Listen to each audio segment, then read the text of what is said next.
I am back, guys. Sorry. I was supposed to do this video yesterday. The reason originally I was gonna review Dominion on Friday, but I figured Saturday or Sunday I was gonna see it again, and I wanted to, because I felt like I needed to watch it. Hold on, sorry. If you're hearing a little noise, it's a fan, because it's hot as fuck here. Sorry. So, but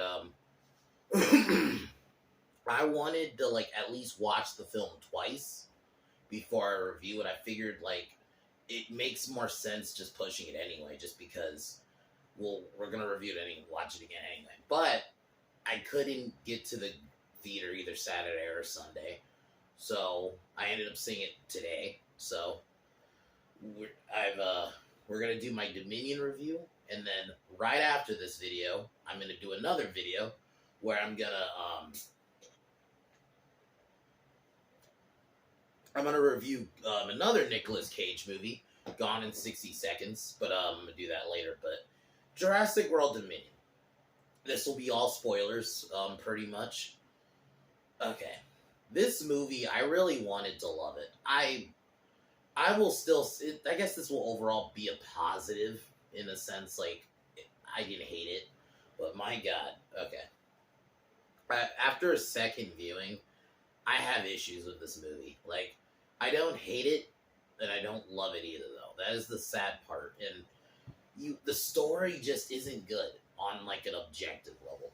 You almost, I hate to say this, but especially about a Jurassic film, but you almost have to turn your brain off. And if you're only that is why I think I'm sticking with a 7. Granted, honestly, I probably should give it more like a 6, but I'm giving it a 7 because of how the legacy characters were treated.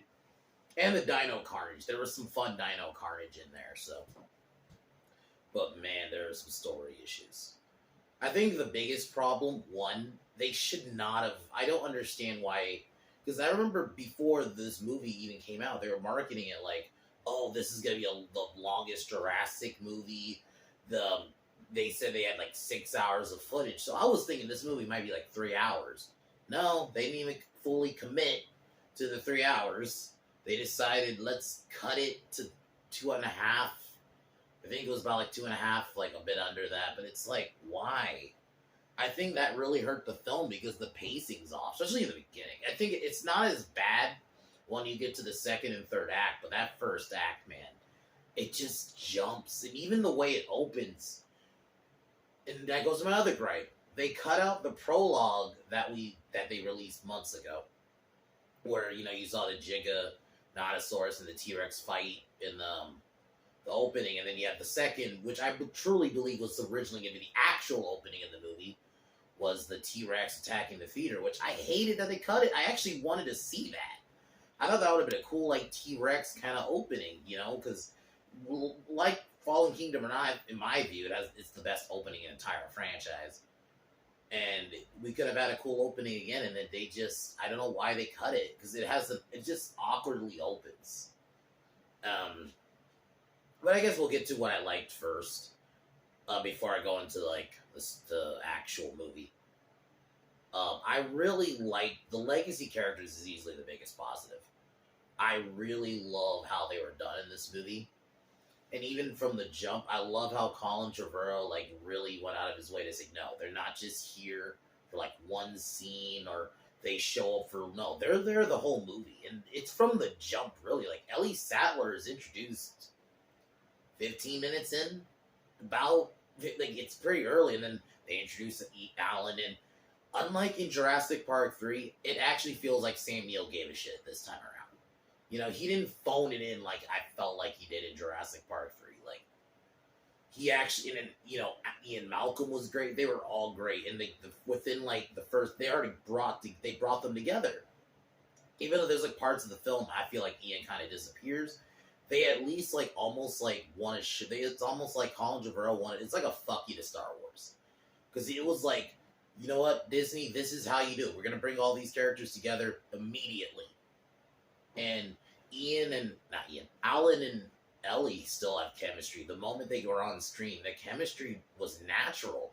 It didn't feel phoned in, and it didn't feel I'm happy that they were actually, especially, and I hate having to highlight that, but because of how bad a lot of legacy characters have just been done in a lot of media, it's kind of nice that when they bring up like, an example, like, I'll admit, nowhere near as good as Top Gun, but this is an example of how you bring them back. Another positive is the animatronics. Easily, in my opinion, and this might, I don't know, like, I guess, if I'm, and I'm only talking visually, nowhere near the same quality of movie, but visually, this, my opinion, is the best Jurassic Park has looked since in terms of the dino animatronics, since Lost World. I think Fallen Kingdom had some pretty good animatronics, but overall, the dinos in this movie, like, every shot looked good. It didn't look like, not one scene did I'm like, okay, this looks bad. While, like, for example, World's a better film, but Jurassic World, man, the CGI at times looked really bad.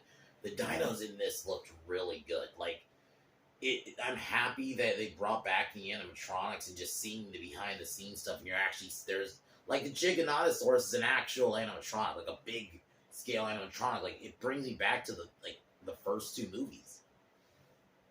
But another positive, Biosyn. I'm happy that they're finally, like, in this movie, because you hear about Biosyn in other media for Jurassic Park, or they're kind of mentioned in the first one, just not by name.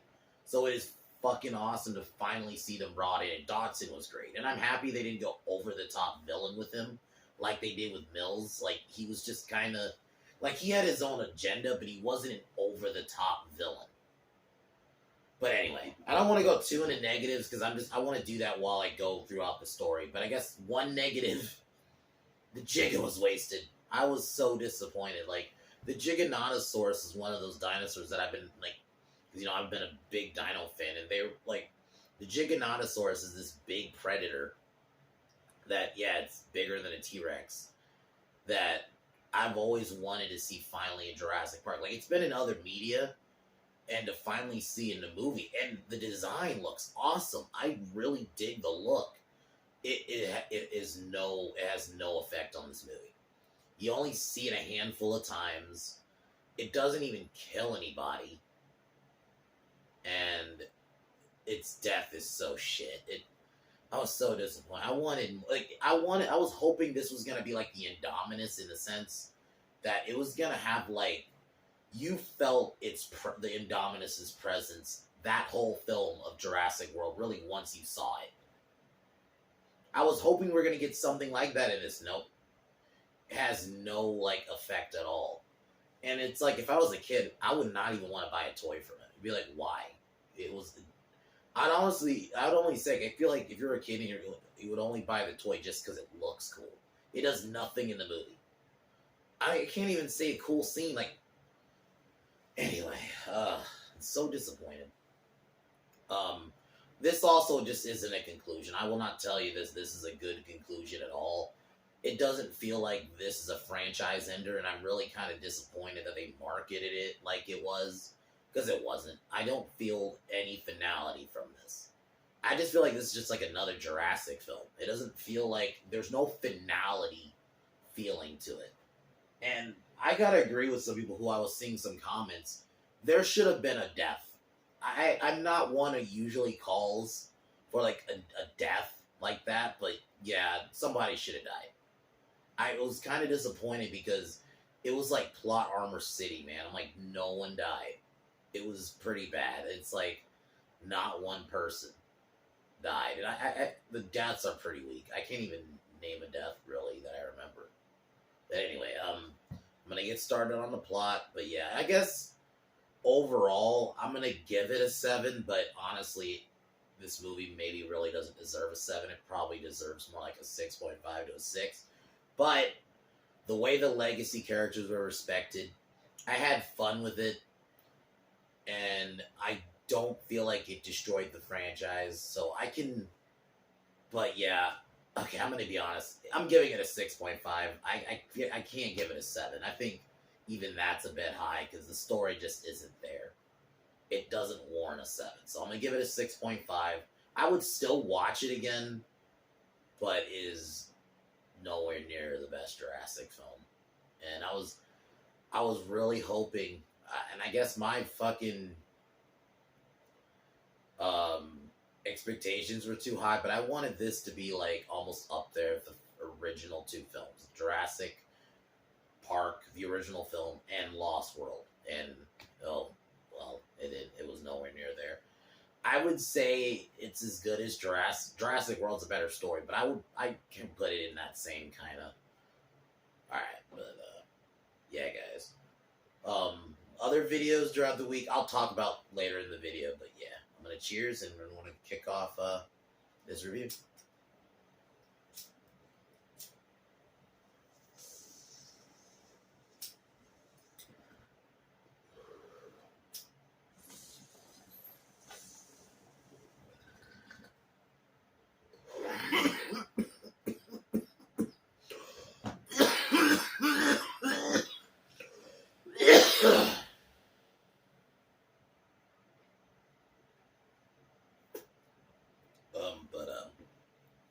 So the movie opens up.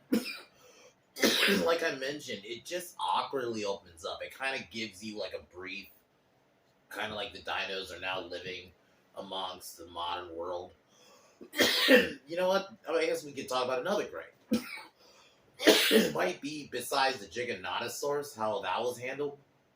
I was pretty disappointed with the what I wanted from this movie. I really wanted to see how the dinos were affecting the ecosystem and the like how the dinos were changing the world. Like I wanted to see how they were affecting not just the ecosystem, but like the world. Like I wanted to see that. I wanted to see like it's Battle of Big Rock, which was a little short fan film that came not fan film, but the short film that came out. I guess now it'd be almost 3 years ago. That almost was like a precursor to this.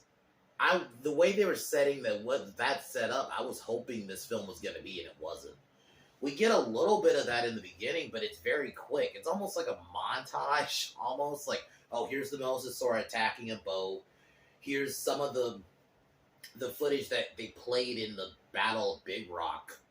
In the end of it, they like this footage of like they took a lot of the, which I'll admit, like the way they did the directors have talked about how they did the scene was they took like actual videos, but they juxtaposed dinos in it to make it look real. Like the one where the girl's running is actually chickens chasing her, but they edited in like to make it compies, and it's done well. But it's like I've seen that footage already, and I wanted more. I wanted more of that. Because I like the concept of the dinos taking over the world, but then it's like they don't really do that. It abandons it because then it becomes about protecting Maisie and Blue from because they're worried about protecting Owen. This is where we get introduced to Owen and Claire again, and I thought the opening with Claire and the one girl from the last movie. Who I'm happy they reduced her role heavily. Granted, it is a little bit that she was the actual actress is kind of trash, and she was in that garbage fucking Cowboy Bebop live action thing. But so they save like I think it was not a Triceratops, but like that type of dinosaur. Yeah, Ceratopsian. That's the animal I was thinking of. But then we see Claire and Owen, which I'm happy. Like, I think the human stuff minus some of the Maisie stuff, I actually really like. Owen and Claire are like some of my favorite parts of these movies. Like, they let Owen just be badass. Like Chris Pratt, like knows they let Chris Pratt be Chris Pratt in these movies. So my only issue a little bit in the beginning was their dynamic with Maisie. It just felt like I was watching like a kid's movie, like, oh, I want to go out in the world, and Dad's like, no, and then she's gonna be pouty, but I didn't care for that. I'll admit, though, the actress for Maisie's a lot better compared to, like, Fallen Kingdom, and it is partially because I think she's a bit older compared, because it is like a 4-year gap between this and Fallen Kingdom. So, and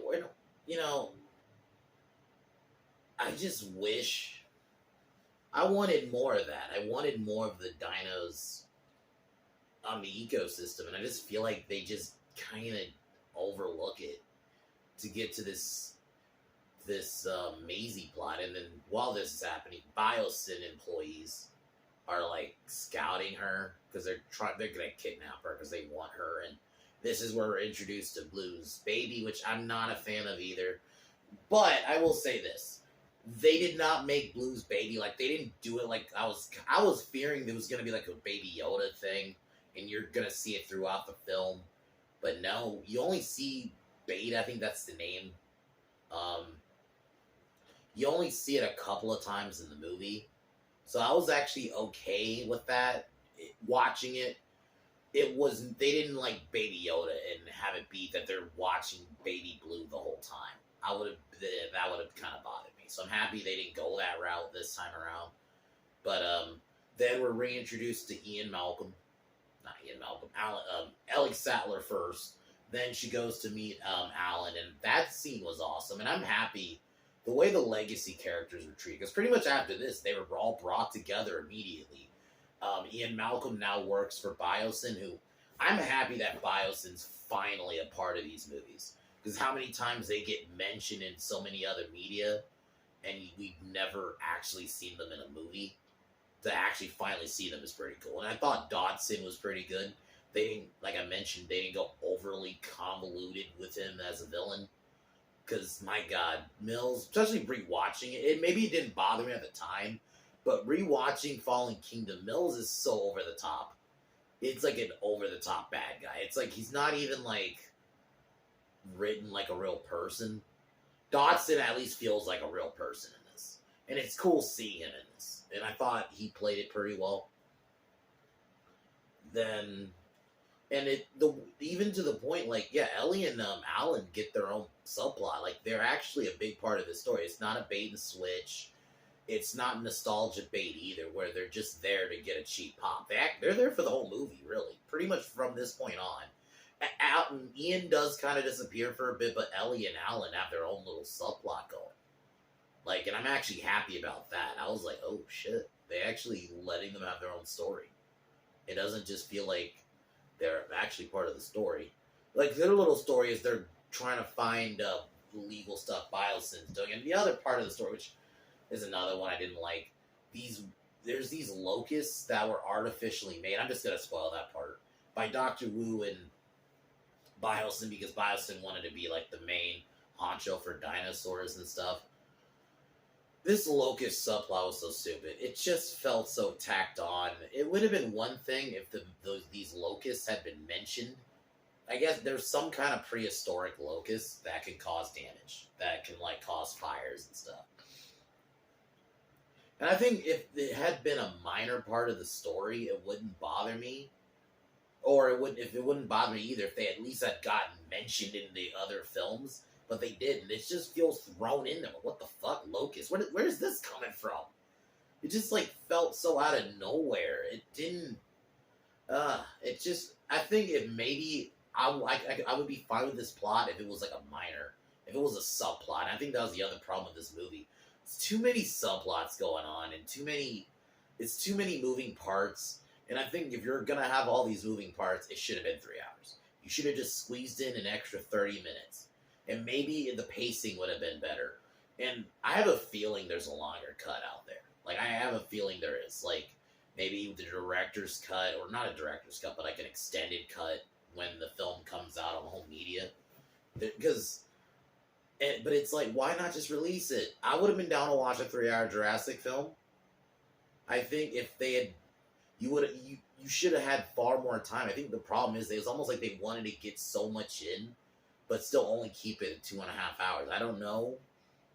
It's this like weird thing, these studios are still stuck on, the studio heads are like stuck on this, like, we gotta make as much money as possible. They for some reason don't think people will sit down for a 3-hour movie. I'm like, guys, fucking, I mean, I think the movie's absolute trash, but this is still a true point. Endgame. That made money. That was 3 hours. not not Lord of the Rings trilogy. It's not necessarily a theatrical release, but like Snyder Cut now it's 4 hours. I just don't understand why these studios don't get, like, people will sit down a 3 hour movie. It's fucking good. And I also think this one needed it because it's just like there was so much going on. There's so much moving parts, so many subplots, but it just feels like they have to like get it in bits because they got to keep it in 2.5 hours. I think that's why the pacing is off. Part of the reason because it's like it just feels rushed, and that will get definitely by the final act. That is like the evident, but they should have just let it just squeeze in that extra 30 minutes. But then I'm just gonna jump ahead a bit. Maisie gets kidnapped because she, I think, sneaks out or runs off and then gets kidnapped by Biosyn people because Dr. Wu needs and they take Blue's baby, which I was kind of disappointed we didn't get a lot of Blue. I wonder why that they went with that decision. Because Blue you only see in the beginning and then kind of in the end. Well, I guess a couple of times in the beginning, and then before Owen leaves for Malta, because like Blue after her baby gets taken, because these guys shove her on the side of it like a, not a cliff, but like a smaller part of a mountain, not a mountain, but like a cliff, and they take Blue's baby. At this point, I kind of rolled my eyes because I was worried, like, oh god, we're going with human villains again. I was just kind of, I don't want that. I don't want that to be the focus, and then they gotta focus on trying to save Maisie. It's just like, God, man, I wanted this film. Once again, I wanted them to explore how the dinos are affecting not just the ecosystem, but how the world's reacting to it, and what maybe even like other parts of the world are how they're handling it. And I would have loved that. I wanted this to feel realistic, and I just feel like that just all got glossed over because we have to save Maisie. So while this is going on, Ian and Ellie arrive at Biosyn. This is where they meet with Dodson and his commercials director.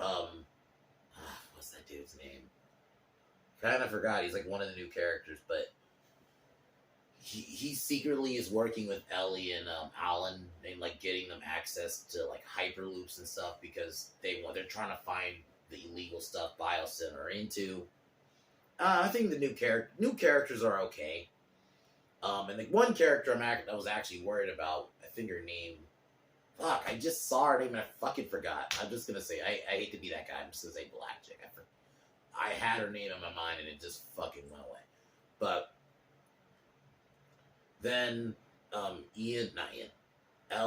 keep saying, I meant to say Owen and Claire travel to Malta because they have to try to find Claire, and this is where we see the one dude from the first Jurassic World, though, that one black guy, and while they're there, this is where we meet the Atrociraptors, which, what a waste. The Atrociraptors, that was another one that was wasted. They were so hyped up in this movie, even in the trailers, they were hyped up as like the next, like they were almost like the anti-Raptor squad from the first movie. It was almost supposed to be like a throwback to like the Raptors from the original movie, and it's just in this they don't do anything. They kill a couple of people. Claire asks the new pilot chick to help because she's seen Maisie. Initially the pilot chick doesn't want any part of it. The dinos inadvertently getting released because there's like a little part where there's dino fighting. This is where we get the Atrociraptor chase, and they work basically the way they work is kind of like how the end of the last film where the Indoraptor is triggered by laser sights. They did the same thing here. It was stupid, and I was so disappointed because I love raptors. Any kind, the Velociraptors, Utah Raptors, the Deinonychus, which I would have been kind of cool to bring in. And it's like the Raptors in this, they didn't do anything. Blue, you only see twice. And then the Atrociraptors, you only see once. And then you get a big chase scene, which that was fun. And while that was going on, you got a bunch of chaos, like dino chaos going. I thought that was kind of cool. Cool big chase. And then later on, you see the Pyroraptor, which is like, they kind of wanted to show you feathered raptors. It was just an excuse to do, but you only see it once in a quick chase. A lot of the dinos, some of the dinos stuff, man, while I said it was fun, I was a little disappointed with, like, at least some of the newer dinos that they were bringing in, you only see for, like, literally a scene. The Pyroraptor you see once. The Giganotosaurus you see a couple of times, but it has no real effect. The Therizinosaurus twice. Dimetrodon, which that was cool. That was actually surprising. Because, you know, the Dimetrodon is something that's been supposed to be in Jurassic Park since the first movie was never shown. And you only see it once. It's like, what the fuck? It's like, I wanted a Quetzalcoatlus, not a dinosaur, but the big the pterosaur that attacks the plane later. You only see like once. I was a little disappointed in that. Like, I wanted some more. And I think that's why also I can't honestly give this film a 7. There's just little things like that. But, so Owen gets saved by the pilot chick. And she takes him and Claire, to her plane. They fly to, I don't remember exactly where they're going to fly to. But while they're flying, they get attacked by a pack of Quetzalcoatluses, which the scene itself was cool, but you only see them once. The plane crashes. Owen and the girl run off, and then they get chased off by the Pyroraptor, which I'll admit was cool looking. You know, it was cool to finally see a feathered dinosaur in these movies. But it was almost, I feel like it was only thrown in there just for that. Just say, oh, we finally have a feathered raptor. But it's like, it didn't do anything. It didn't even kill anybody. Which, that was the disappointing part. And then, while this happens, Claire, they kind of all get separated. Gets lost in the woods, and this is where we see our first sighting of the Therizinosaurus, which itself looks cool. You know, I've always thought it was a cool, not predator, but a cool dino. You know, this big dino with these big-ass fucking claws that can fuck you up, you know, for defense. But it's like, it doesn't do anything. And then, I'll spoil it, I'll talk about it later, but the way it's handled in the final act pisses me off. But Claire and Owen and the girl all group back up. While that's going on, we're back with Ellie and Alan, which I actually did like their subplot. I think I found their subplot far more like compelling, honestly. Exploring Biosyn and finding some stuff, and this is where we first see the Giganotosaurus. And this is another problem I have. They don't really explain where some of these new dinosaurs came from. That bothers me a bit. It's like, okay, where the fuck did the Therizinosaurus come from? That wasn't in the last movie. Pyroraptor, that wasn't in the last movie. I guess some can say some other people clone dinosaurs. I get it. And the Giganotosaurus necessarily doesn't bother me because that's part of the makeup of the genetic makeup of the Indominus. So it's like, okay, that's fine. But some of them, I'm like, at least just would have been nice. Where the fuck did you come from? Where did some of these come from? But it was cool seeing them explore Bios, and I like that aspect about the film. Then the locusts get released. Dr. Wu was another one. God, there's a couple of disappointing things. I had to be honest. I really was hoping he was gonna have a bigger role in this. I feel like he doesn't really. He just is. He's just there. Like, there's a couple of things where I'm like, they're just there, man. But I was really hoping for more from him. But it was cool seeing the Dilos again, because you see them a little later, and then when they kill Dodson later on. But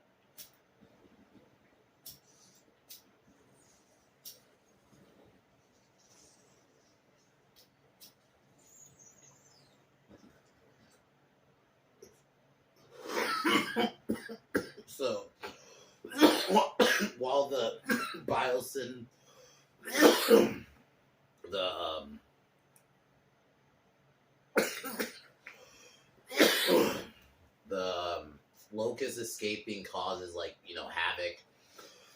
Basically, it all has to get evacuated.